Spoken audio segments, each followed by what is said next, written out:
Baik,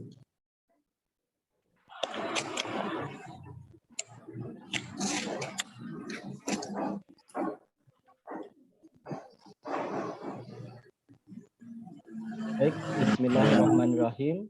Assalamualaikum warahmatullahi wabarakatuh.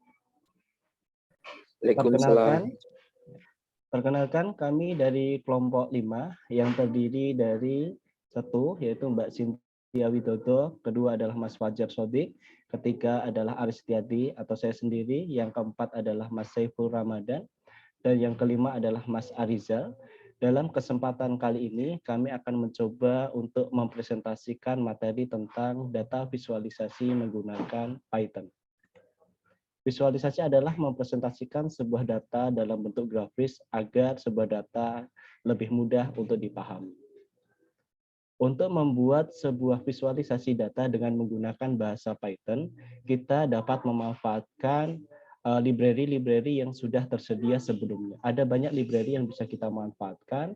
Salah satunya dan yang paling umum atau paling banyak digunakan adalah library Matplotlib. Kemudian dengan library Matplotlib itu nanti kita dapat melakukan visualisasi data dalam bentuk atau dalam berbagai macam bentuk. Salah satunya adalah direct bar, stack bar, horizontal, histogram, dan lain sebagainya. Dalam kesempatan kali ini, kami akan mencoba untuk mempresentasikan data visualisasi menggunakan bahasa Python dengan studi kasus seperti yang ada di layar. Kita siapkan sebuah dataset yang berisi tentang nilai tengah semester dan nilai akhir semester, yang mana dari data tersebut kita akan melakukan proses clustering menggunakan K-means. Dalam proses clustering nanti kita coba untuk berbagi tahapan. Yang pertama adalah menentukan centroidnya, kemudian dilanjutkan untuk membuat visualisasi datanya. Baik, agar lebih jelas, mari kita coba langsung di collab.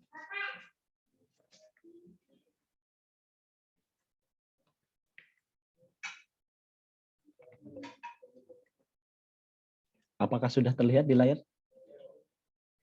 Sudah. Sudah, Mas. Terlihat jelas. Baik, untuk yang pertama kali ketika kita sudah membuka Google Colab-nya, yaitu kita memasukkan beberapa library yang nantinya akan kita butuhkan, seperti halnya library Pandas, NumPy, Matplotlib, K-means, dan lain sebagainya, yang nanti untuk membantu dalam proses pengolahan datanya. Kita coba jalankan, pastikan tidak ada error sebelumnya. Kemudian kita lanjutkan pada tahap berikutnya, yaitu pembacaan data. Dalam materi ini, data yang akan kita gunakan yaitu adalah data nilai mahasiswa dalam bentuk format CSV. Ini kita upload secara manual, seperti itu. Kemudian kita coba baca datanya, apakah terjadi error. Kita coba baca datanya 5 baris utama yang paling atas. Kita coba. Baik, sini sudah ditampilkan datanya dan tidak terjadi error. Memunculkan data di mana terdiri dari 3 kolom, ada ID mahasiswa, ada mid atau nilai mid, dan nilai ujian akhir. Next berikutnya, langkah berikutnya, ini untuk menampilkan data untuk yang 20 baris ya. Ini kita coba untuk menampilkan data 20 baris, yang mana data yang kita tampilkan itu kolom mid dan kolom OA-nya. Baik, seperti ini.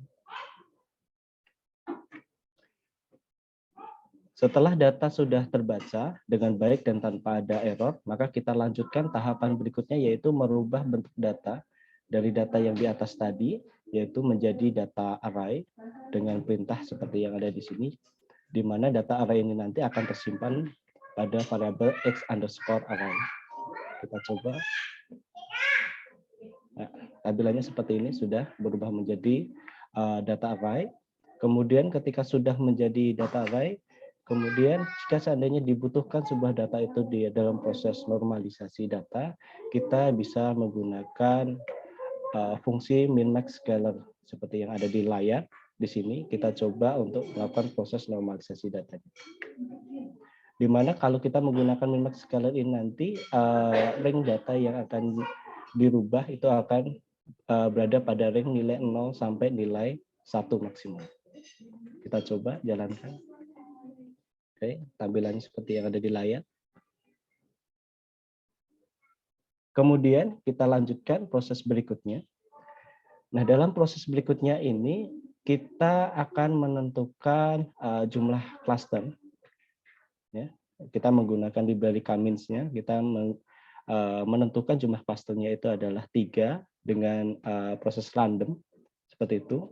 Kemudian ketika kita sudah menentukan dari jumlah clusternya, kita coba untuk menampilkan dari pusat clusternya atau centroidnya yang sudah dilakukan generate secara sistem. Kita coba tampilkan. Di sini sudah muncul nilai clusternya, yaitu ada 3 cluster. Cluster pertama, cluster kedua, dan cluster ketiga. Ketika kita sudah menentukan clusternya, kita lanjutkan pada proses berikutnya, yaitu dalam proses berikutnya ini adalah kita sudah masuk pada proses untuk melakukan proses visualisasi data. Di dalam kesempatan kali ini kita coba memvisualisasikan data clustering ini menggunakan scatter. Dengan perintah seperti ini.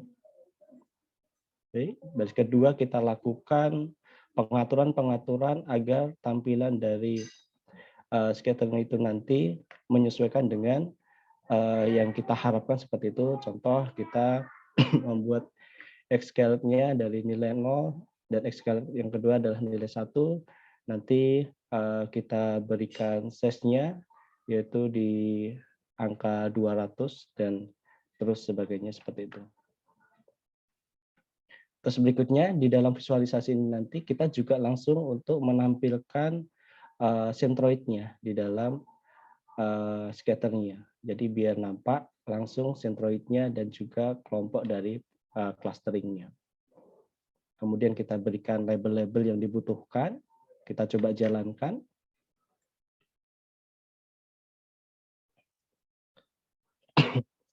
Hasilnya nampak pada layar, di mana data yang ada sebelumnya sudah kita lakukan proses clustering menggunakan K-means dan dikelompokkan menjadi 3 cluster. Di sini ditampilkan dengan warna yang berbeda. Cluster pertama, cluster kedua, dan juga cluster ketiga.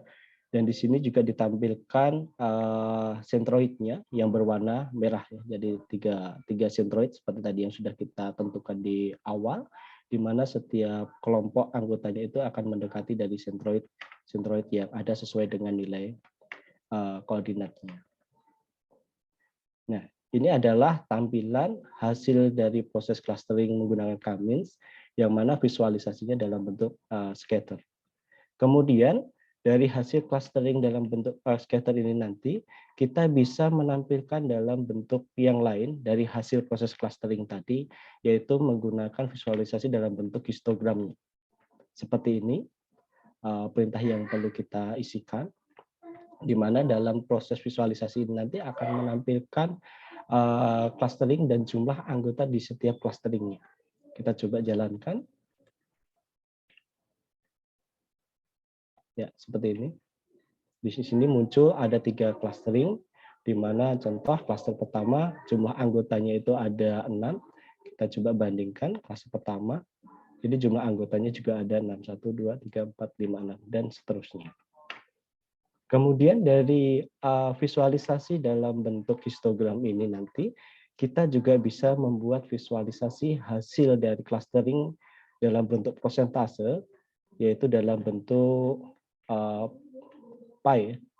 Ya, ini dalam bentuk pie atau istilahnya apa ya, diagram lingkaran seperti itu.